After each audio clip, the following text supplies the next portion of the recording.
નમસ્તે ખેડૂત મિત્રો. ખેડૂત માહિતી કેન્દ્ર ચેનલમાં આપનું હાર્દિક સ્વાગત છે. ખેડૂત મિત્રો, આજે આપણે જોવાના છે ટુ વ્હીલ ચાલક અને પાછળ બેસનારા માટે હેલ્મેટ પહેરવા અંગે આદેશ. ગુજરાત હાઈકોર્ટ એક રીતની અરજી પર સુનાવણી કરતી વખતે ટુ વ્હીલ ચાલક અને પાછળ બેસેલી વ્યક્તિ બંને માટે હેલ્મેટ પહેરવું ફરજિયાત કરવા માટે કડક આદેશ આપ્યા છે અને 15 દિવસ બાદ પોલીસ દ્વારા શું કાર્યવાહી કરવામાં આવી તેની રિપોર્ટ પણ માંગ્યો છે. ચાંદીપુરા વાયરસનો જાહેર રાજ્યમાં યથાવત. નવા 2 કેસ આવતા કુલ કેસ 159 પર પહોંચ્યા. શંકાસ્પદ ચાંદીપુરાએ વધુ 3 બાળકોનો ભોગ લીધો. કુલ મૃત્યુઆંક 71 પાર.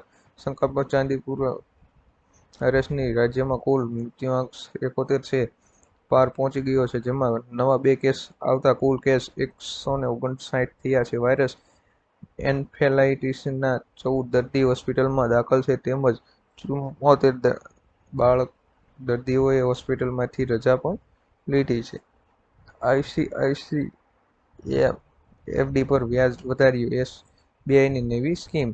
આઈસીઆઈસીઆઈ બેંક એફડી પર વ્યાજ દરમાં વધારો કર્યો છે. એફડી પર બેંક હવે 7.25% અને વરિષ્ઠ નાગરિકોને 7.80% સુધી વ્યાજ આપશે.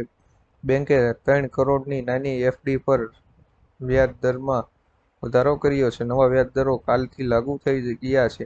તો એસબીઆઈએ અમૃત દ્રષ્ટિ નામની નવી ડિપોઝિટ સ્કીમ શરૂ કરી છે. જે પ્રમાણે જો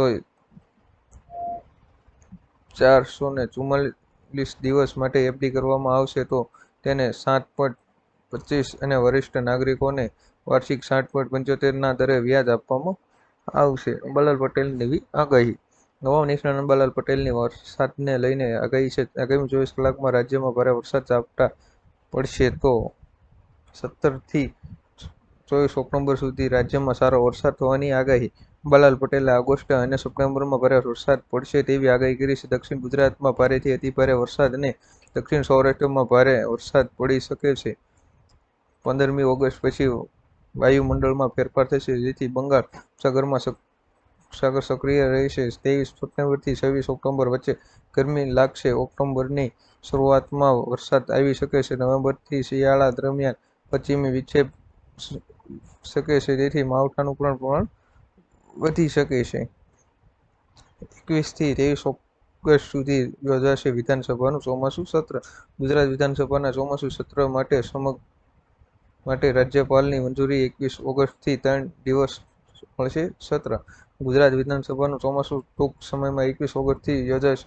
21 થી 23 ઓગસ્ટ સુધી યોજાશે ચોમાસાનું ટૂંકું સત્ર. વિધાનસભાના અધ્યક્ષ શંકર ચૌધરીએ સત્ર યોજવા કાર્ય આહવાન. વિક્ષેપ સત્ર સમયસર અને વધુ દિવસ ફાળવવામાં કરી માંગ. 9 ઓગસ્ટે આ જિલ્લાની શાળાઓમાં રજા. આજે 9 ઓગસ્ટના રોજ દાહોદ જિલ્લાની તમામ શાળાઓમાં રજાની જાહેર કરાઈ છે, કારણ કે 9મી ઓગસ્ટે વિશ્વ આદિવાસી દિવસની ઉજવણી થશે. દાહોદ જિલ્લામાં ગુજરાતમાં સૌથી વધુ આદિવાસીઓ રહે છે, તેથી શિક્ષણ વિભાગે પરિપત્રમાં રજા જાહેર કરી છે. શાળાઓમાં આદિવાસી સંસ્કૃતિ અને જાગૃતતા આવે તે માટે કાર્યક્રમ યોજાશે. સાથે આદિવાસી સમાજમાં વધુ દૂષણ દૂર થાય તેવા કાર્યક્રમો યોજવા શિક્ષણ વિભાગે પરિપત્રમાં જણાવ્યું હતું. ડુપ્લિકેટ ખાતરને લઈ 200 ખેડૂતોની ફરિયાદ. સુરેન્દ્રનગર જિલ્લામાં ખેડૂતોને ડુપ્લિકેટ ખાતરની ફરિયાદ કરી છે. ચુડા, લીંબડી, ચોટીલા વિસ્તારના વધુ ખેડૂતો ડુપ્લિકેટ ખાતર અને બિયારણનો ભોગ બન્યા છે, જેનાથી ખેડૂતોનો પાક બળી ગયો હતો. ડુપ્લિકેટ ખાતર અને બિયારણના નમૂના લેબમાં મોકલાયા છે. નમૂના નર્મદા એગ્રોના છે, તેથી તેની સામે કાર્યવાહીની માંગ છે. લેબ ટેસ્ટિંગનો રિપોર્ટ આવ્યા બાદ નર્મદા એગ્રો સામે ગુનો દાખલ કરાશે.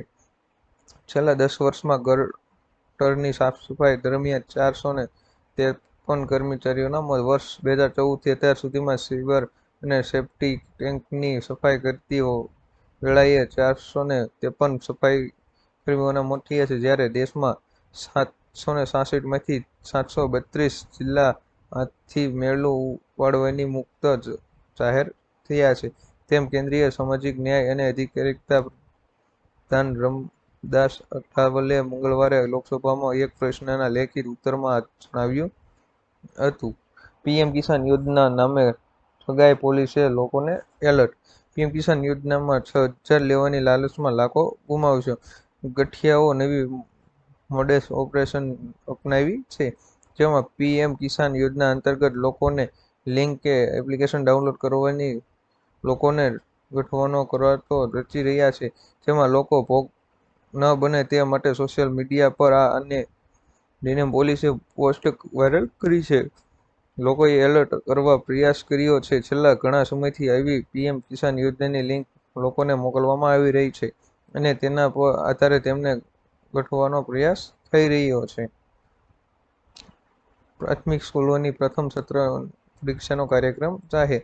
રાજ્યના શિક્ષણ વિભાગ દ્વારા શૈક્ષણિક વર્ષ દરમિયાન લેવાનારી સામાજિક મૂલ્યાંકન અને સત્ર પરીક્ષાનો કાર્યક્રમ જાહેર કર્યો છે. તેમાં સામાજિક મૂલ્યાંકનની પરીક્ષા સાથે આ વખતે પ્રથમ અને દ્વિતીય સત્રની પરીક્ષાની તારીખ પણ જાહેર કરાઈ છે, જેમાં પ્રથમ સત્રની પરીક્ષા 17 ઓક્ટોબરથી લેવાશે, તેઓ બીજી સત્રની પરીક્ષા 7 એપ્રિલના રોજ લેવાનું આયોજન કરવામાં આવ્યું છે. ખેડૂત મિત્રો, અવનવા વિડીયો જોવા માટે અમારી ચેનલ ખેડૂત માહિતી કેન્દ્ર ચેનલને સબસ્ક્રાઇબ કરો, શેર કરો અને લાઇક કરો કે આપ સુધી અમારા અવનવા વિડીયો પહોંચતા રહે.